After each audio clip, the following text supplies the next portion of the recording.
안녕하십니까. 바로 보는 TV 옴부즈맨 김나연입니다. 지난주 연합뉴스TV에서는 일본 정부가 후쿠시마 원전 오염수의 해양 방류 방침을 공식 결정했다는 소식과 미 보건당국이 혈전증 우려로 존슨앤드존슨의 계열사 얀센의 코로나19 백신에 대해서 사용 중단을 권고했다는 소식 등 국내외 뉴스를 신속히 전해드렸습니다. 오늘 연합뉴스TV를 마른다 시간에선 8시 뉴스, 일요와이드 그리고 뉴스포커스를 중심으로 이재원 시청자 평가원이 모니터한 내용 전해드리겠습니다.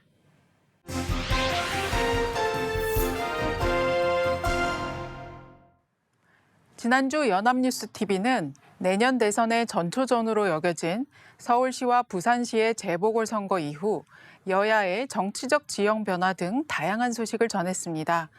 지난 4월 12일 뉴스20에서는 오세훈 서울시장이 취임 후 처음으로 한 온라인 브리핑을 통해 서울시의 방역 대책을 이른바 상생 방역으로 전환하겠다고 밝혔다고 보도했습니다. 업종별 영업시간을 탄력 적용해 자영업자 피해를 최소화하겠다는 내용인데요. 4차 대유행이 우려되는 상황에서 신중해야 한다는 목소리도 나온다고 전했습니다. 오 시장은 자영업자 피해를 줄이기 위해 유흥주점과 헌팅포차 등의 영업시간을 지금보다 늘리는 방안을 내놓을 예정이며 규제를 완화하는 대신 방역수칙을 위반한 업소에는 원스트라이크 아웃제를 도입할 방침이라고 전했습니다. 또 자가진단 키트를 국내 도입하자고 식약처에 허가를 촉구했습니다. 오 시장의 행보가 4차 대유행이 현실화하는 상황에서 섣부른 조치라는 지적을 감염내과 교수 등의 목소리를 통해 신중해야 한다는 의견도 균형 있게 전했습니다.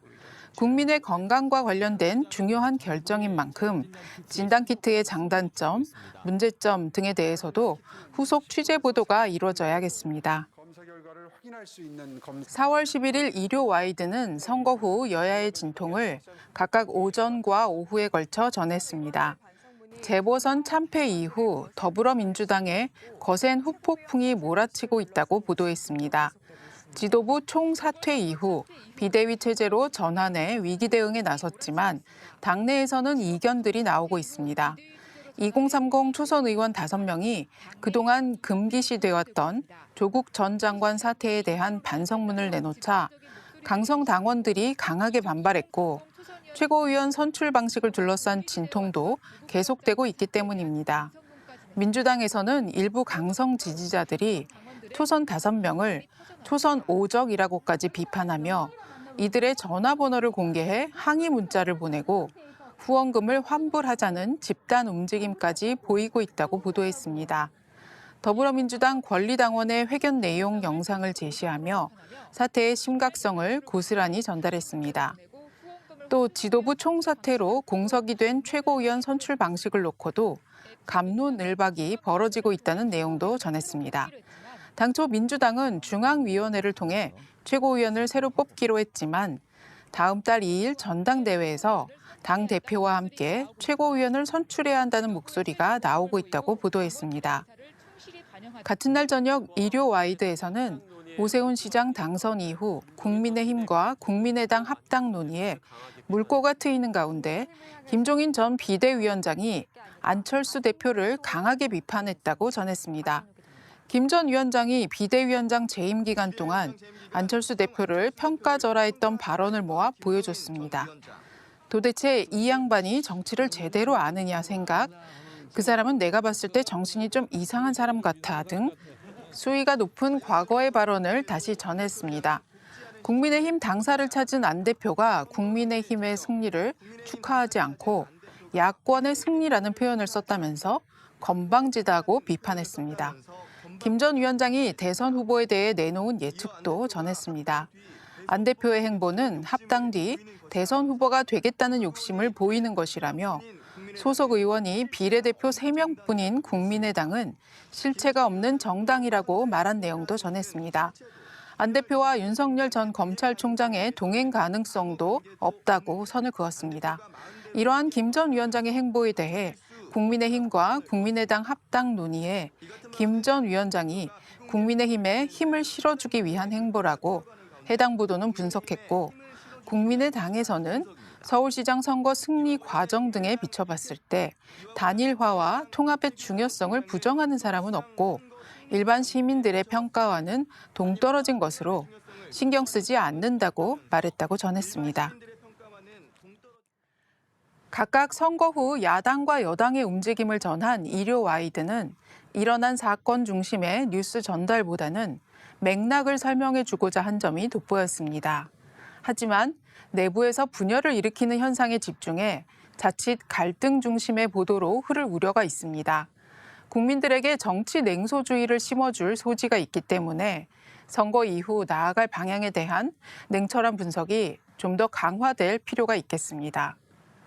12일 뉴스포커스에는 박수현 더불어민주당 홍보소통위원장과 윤기찬 국민의힘 법률위원회 부위원장이 출연해 여권의 원내대표 선출과 김 전 위원장의 안철수 대표 비난에 대한 의견을 나누었습니다.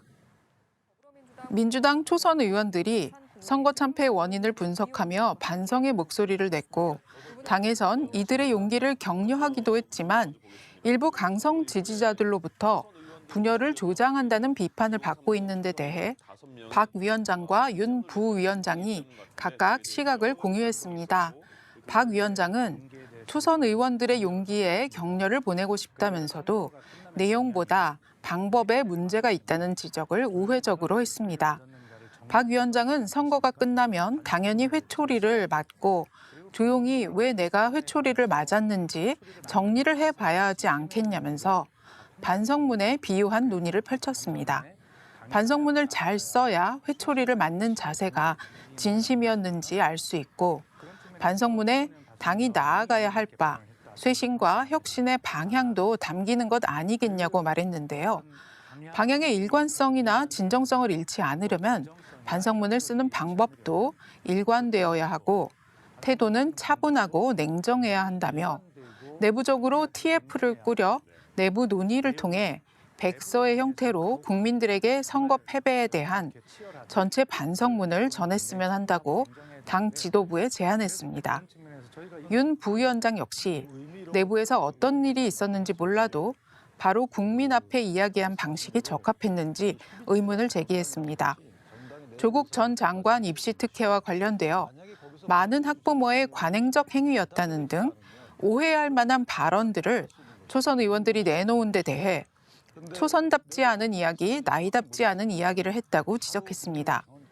이어 민주당의 선거 참패라는 변수가 생겼지만 지도부 후보군의 새로운 인물이 눈에 띄지 않는다는 지적에 대해 박 위원장은 다양한 의견을 제시해야 희망이 있다며 질서가 있어야 한다. 반성 수위를 낮추자는 게 아니다. 내부에 가혹해야 하지만 분열이 아니고 진정성을 갖고 차분히 이야기해야겠다고 제안했습니다. 선거 후 여야의 쇄신을 놓고 공적인 논의를 했다는 점에서 의미 있는 토론이었습니다. 하지만 박 위원장이 2030 초선 의원들에 대한 의견을 내놓을 때 그래픽으로 더불어민주당 2030 입장문, 비난과 논란 예상, 당내 다양한 성찰과 비전 제시가 필요하기 때문, 친문, 비문 나눠 책임 묻지 말아달라는 내용이 제시되어 혼동을 가져올 여지가 있었습니다. 2030 초선 의원들이 비난을 받은 이후에 입장을 텍스트로 전달했지만 박 위원장의 발언에 대한 반론을 정리해주고자 했다면 앵커의 정리 발언으로 충분했을 것입니다. 사실을 전달하는 보도가 아니라 사실에 대한 의견을 나누는 토론 프로그램이기에 사실에 대한 정리는 핵심적으로 발언과 관련이 있는 것 중심으로 해나가는 게 좋겠습니다. 지난 4월 10일 뉴스13에서는 전기자동차와 우주산업을 이끌고 있는 일론 머스크가 인간의 뇌질환과 장애 극복을 위한 획기적인 도전에 나섰다고 전했습니다. 성인 뇌의 무게는 보통 1.5kg 정도에 불과하지만 아직 미지의 영역으로 남아있는 부분이 훨씬 많은데 생각만으로 게임을 하는 뇌에 칩을 심은 원숭이를 공개했다고 보도했습니다. 억만장자 혁신가인 일론 머스크가 설립한 뇌신경과학 기업인 뉴럴링크가 뇌에 컴퓨터 칩을 심은 원숭이의 실험 영상을 공개했는데요. 뉴럴링크는 원숭이가 게임을 하는 동안 뇌에서 발생하는 신경 정보를 컴퓨터 칩을 통해 외부 장치로 전송해 데이터화했습니다. 일론 머스크는 핸드폰과 블루투스 스피커를 연결하듯이 뇌 속의 칩과 아이폰을 연결해 상호작용을 할 수 있다고 밝혔으며 이번 실험을 토대로 인간 두뇌에 이식할 칩을 개발할 예정이라고 밝혔습니다. 칩을 통해 건강을 모니터링하고 심장마비나 뇌졸중, 기타 질환 가능성에 대해 경고할 수 있어 휴대전화가 머릿속으로 들어간 것과 같다고 전했습니다.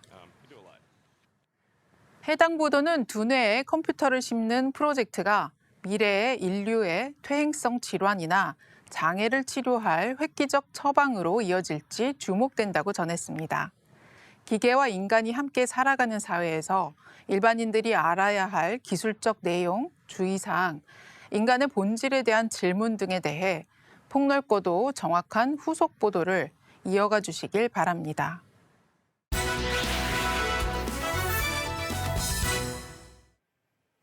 이번 순서는 주말에 방영되는 제작 프로그램을 대학생의 시선으로 분석하고 평가한 내용을 들어보는 캠퍼스 TV 리포트 시간입니다. 이번 주는 동덕여자대학교 국사학과 김예은 학생 나와 있습니다. 안녕하세요. 안녕하세요. 네, 지난주에 어떤 프로그램 모니터했나요? 네, 저는 매주 일요일 오후 7시 20분에 방송되는 연합뉴스 TV 스페셜을 모니터했습니다.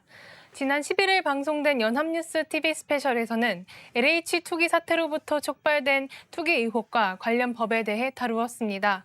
그럼 자세한 모니터 내용 지금부터 전해드리겠습니다.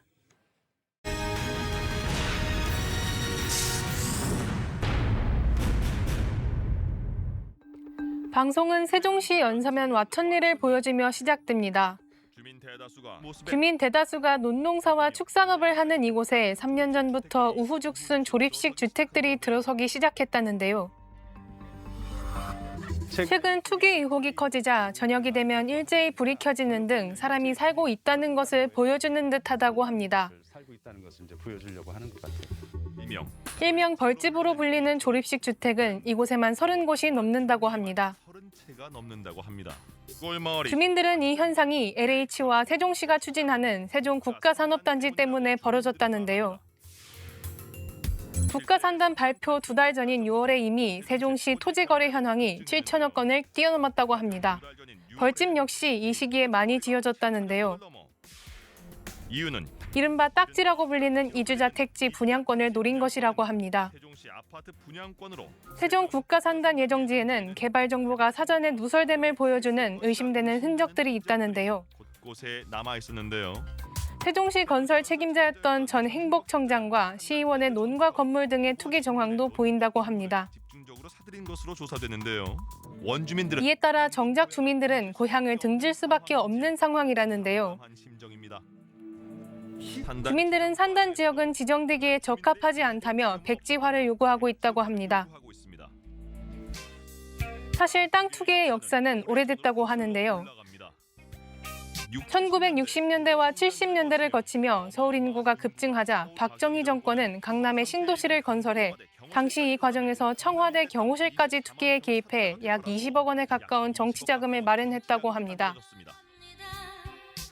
이외에도 서진형 대한부동산 학회장에 의하면 신도시 투기는 노태우 정부 시절 제1기 신도시인 분당, 일산으로 이어져 정권 차원의 집중적인 투기 조사를 통해 많은 사람이 구속되는 사태가 있었다고 합니다. 땅 투기가 만연하고 땅값은 폭등하는데 수사는 용두사미인 현실의 상황이 안타깝게 느껴졌습니다. 50년 넘도록 반복되고 있는 이유는 뭘까요? 정부에서 비밀리에 계획을 수립하고 주민들과 협의를 전혀 거치지 않는 계획 방식도 문제라고 하는데요. 일명 비밀주의 정보는 쉽게 투기에 유혹을 줄 수 있다고 합니다. 유혹으로 연결이 될 수밖에 없어요. 느슨한 농지법 역시 투기를 불렀을 것으로 보인다고 하는데요. 농지법 제6조 2항의 경자유전 16가지 예외 조항을 이용해 농지를 획득할 수 있다고 합니다. 체험 농장용, 상속 농지 등등. 이에 따라 농지가 투기의 장이 되어 우리나라 농지의 가격이 사실상 세계 1위라는데요. 사실상 전 세계 1위. 농산물의 가격이 당연히 올라 정작 농지를 이용하는 농부의 피해가 크다고 합니다. 투기 의혹이 전국적으로 퍼지는 가운데 정부는 3기 신도시 공급을 강행한다고 하는데요. 추진하겠다고 밝혔는데요. 지금 3기 신도시 택지로 유력하게 거론되는 곳에 외지인 토지 거래량이 전년 대비 2배 가까이 치솟았다고 합니다. 2배 가까이 치솟았는데요. 외진 문제는 신도시 발표를 앞두고 기획 부동산들이 등장했다는데요. 활개를 치고 있다는 것. 전문가 전문가들은 기획 부동산에 현혹되어 섣부른 지분 쪼개기는 위험하다고 합니다. 방패를 볼 수 있다고 경고하는데요. 김포 고촌에도 곳곳에 투기 정황들을 확인할 수 있었는데요. 정황들을 확인할 수 있었는데요. 비닐하우스 안에는 희귀 묘목이 심어져 있었고 곳곳에는 폐 가전들이 어지럽게 놓여 있었다고 합니다. 하찮아 보이는 돌이어도 소유자들은 이 모든 것들이 보상 가치가 있다고 주장한다는데요. 주장합니다. 만약에 축대가 있다. 신태수 부동산 개발정보업체 대표에 따르면 토지 내의 것들이 지작물로 지정되면 보상이 돌아오기 때문이라고 합니다. 되기 때문에 단속은 강화. 정부는 투기와의 전쟁을 선포했다는데요. 수위는 대폭 높이는 대책들이 총망라되고 있습니다. 하지만 차명 거래와 자금원 추적에 한계가 있다고 합니다. 내긴 어려울 거라는 우려도 나옵니다. 개발 지역 내만 한정적으로 조사를 해 실효성에 논란도 있다고 하는데요. 문제로 지적되는데요. 전문가들은 투기 의혹을 제한하고 사후 감독을 강화하는 투트랙 전략이 필요하다고 합니다. 방송은 투기의 역사가 더 이상 반복되지 않아야 하며 과거에서 마주쳐본 이 고민의 해답을 반드시 찾아내야만 한다며 마무리됩니다. 네, 모니터한 내용 잘 봤습니다. 그럼 김예은 학생은 이번 연합뉴스 TV 스페셜에서 어떤 부분이 가장 인상 깊었나요? 네, 저는 투기 의혹에 따라 고향을 등져야만 하는 농민들의 모습이 인상 깊었는데요. 이익은 외지인들이 챙겨가고 정작 혜택을 받아야 하는 사람들은 그렇지 못하는 현실이 마치 일그러진 자화상과 같은 느낌을 받았습니다. 네, 수고 많았습니다. 지금까지 동덕여자대학교 국사학과 김예은 학생이었습니다. 고맙습니다.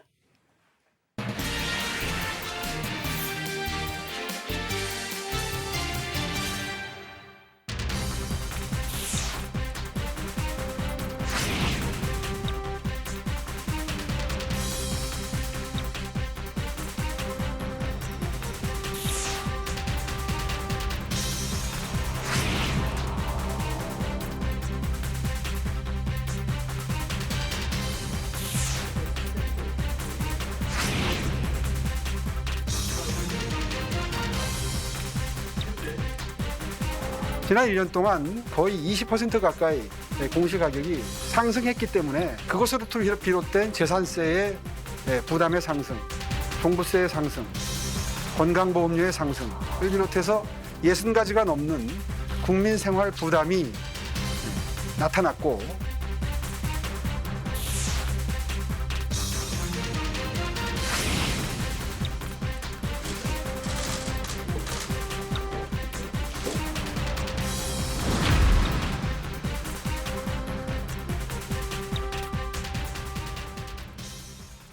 재산세와 종부세 등 각종 부동산 세금과 건보료의 기준이 되는 공시가격 산정을 둘러싼 논란이 계속되고 있습니다. 일부 지자체는 공시가격 오류까지 주장하고 나서서 정부의 부동산 정책에 대한 신뢰가 더 하락할 수 있다는 우려도 나오고 있습니다. 오늘 TV와 비평에서는 공시가격을 둘러싼 논란에 대해 언론에선 어떻게 보도하고 있는지 자세히 알아보겠습니다. 경희대학교 커뮤니케이션 연구소 이장환 교수 자리하셨습니다. 어서 오세요. 안녕하세요. 네, 지난달 공동주택 공시가격 발표 이후에 이의 신청이 급증하고 있는 그런 상황입니다.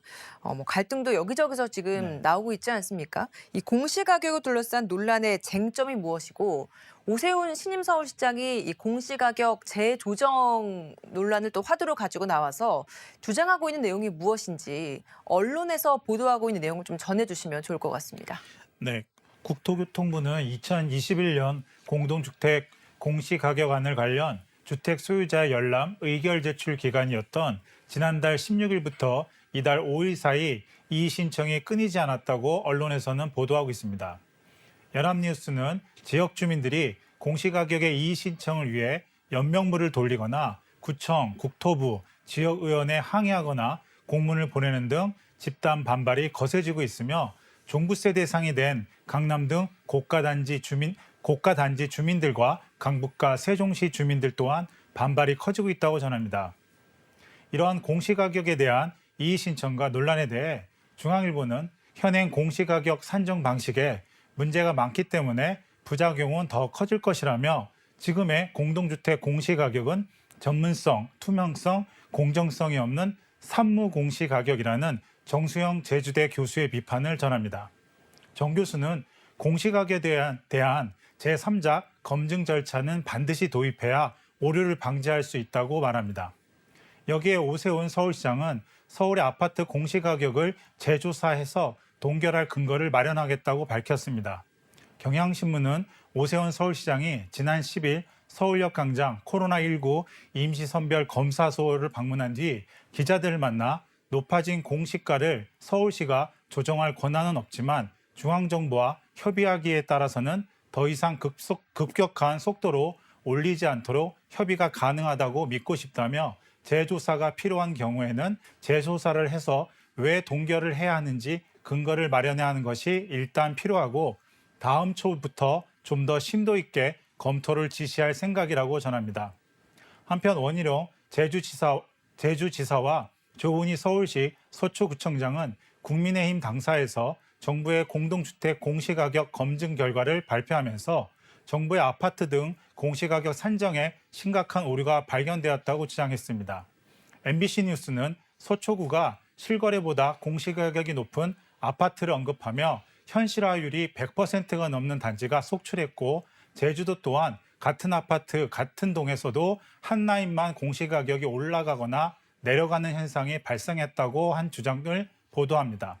이에 대한 국토부의 반박도 보도했는데요.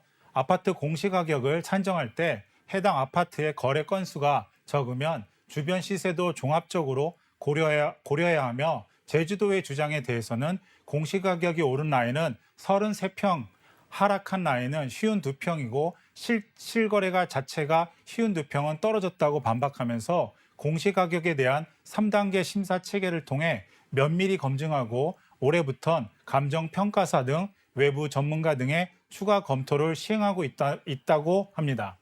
이처럼 언론은 정부의 공동주택 공시가격 발표 이후 주민들의 이의신청 폭주 소식과 공시가격 논란의 쟁점을 전하면서 오세훈 서울시장의 서울 아파트 공시가격 재조사 발표와 서울시 서초구와 제주도의 공시가격 산정에 대한 이의제기에 따른 국토부와의 치열한 공방과 갈등 등 전방했습니다. 정치권의 반응도 궁금합니다. 여야의 입장이 분명히 다를 것 같거든요. 이 부분에 대해서 보수와 진보 언론에서는 각각 어떻게 보도하고 있는지 네. 혹시 문제점도 있다면 같이 전해주시면 좋을 것 같습니다.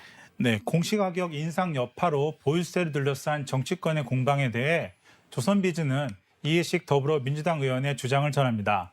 이 의원은 국민의힘과 일부 언론이 세금 포탄이라고 난리지만 시세 대비 공시가 반영률은 겨우 1.2%라며 페이스북에 올린 주장을 인용하여 전합니다. 그러나 윤희숙 국민의힘 의원은 사는 집의 가격이 올라도 그 세금은 소득으로 내야 해서 소득이 빨리 늘지 않는 이상 자산 가격 상승을 세금에 반영할 때는 속도를 조절해 충격을 완화해야 하는 것이 조세 정책의 기본 중의 기본이다.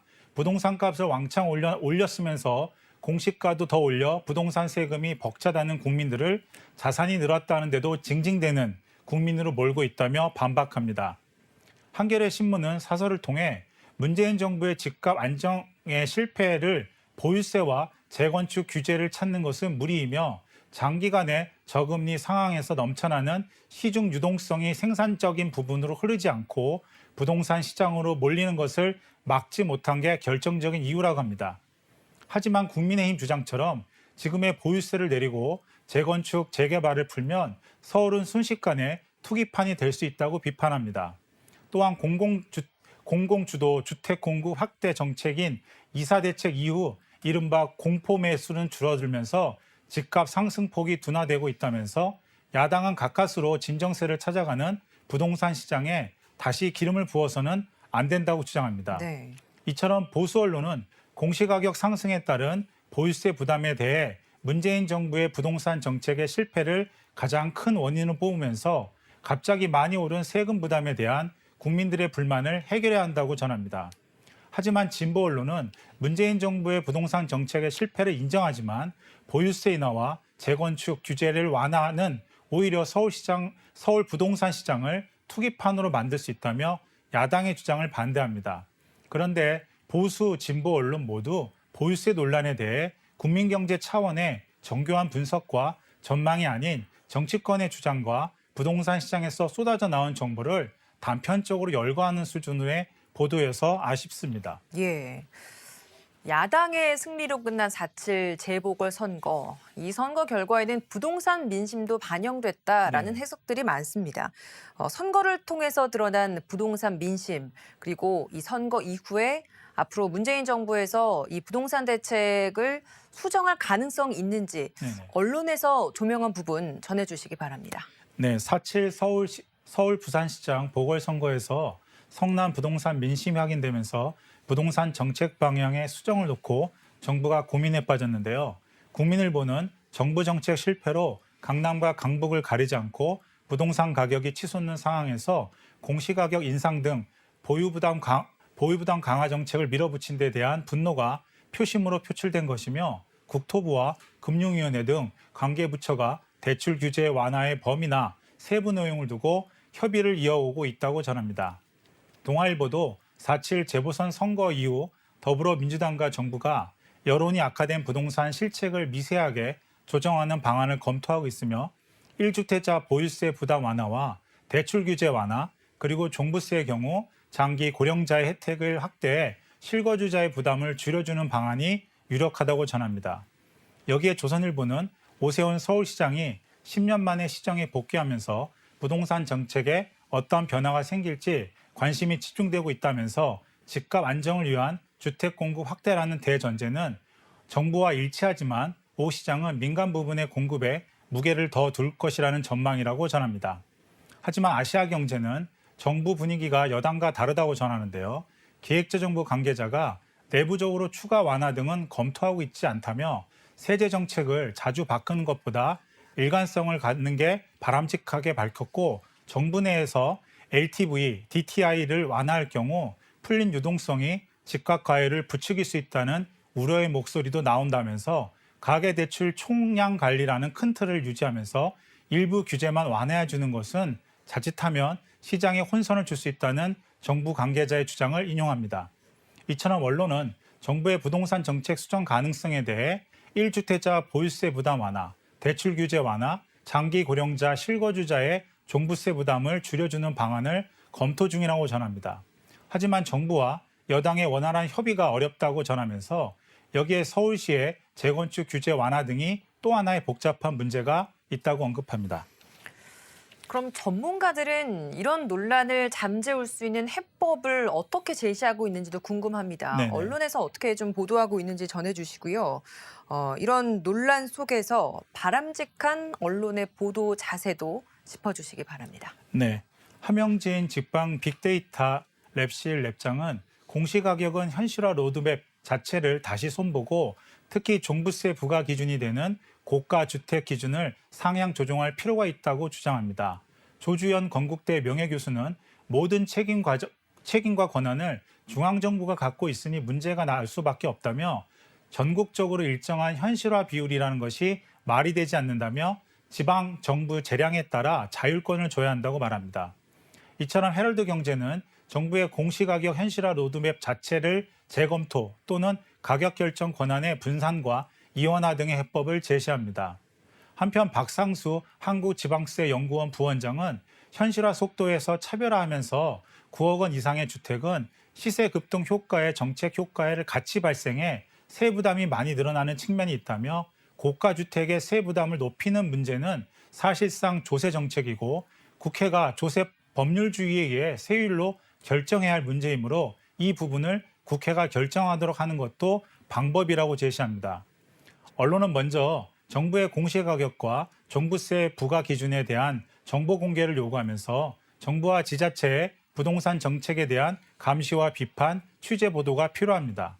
두 번째로 언론은 정부의 부동산 시장 안정과 주택 공급을 통한 서민주거 안정이라는 지향점이 잘 진행되고 있는지를 취재 보도해야 합니다. 마지막으로 언론은 정부의 부동산 정책의 총체적인 이슈에 대해 각 분야의 전문가들의 목소리를 담아낼 수 있는 기획보도 등을 통해 우리 사회가 안고 있는 부동산 문제를 국민 모두가 알 수 있게 제공해야 합니다. 네, 지금까지 경희대학교 커뮤니케이션 연구소 이장환 교수였습니다. 오늘 말씀 고맙습니다. 감사합니다. 네, 옴부즈맨 제작진은 시청자 여러분의 다양하고 소중한 의견을 기다립니다. 방송을 보고 느낀 소감을 연합뉴스TV 홈페이지 시청자 게시판이나 SNS로 보내주시기 바랍니다. 저희는 다음 주에 다시 찾아뵙겠습니다. 시청해주신 여러분 고맙습니다.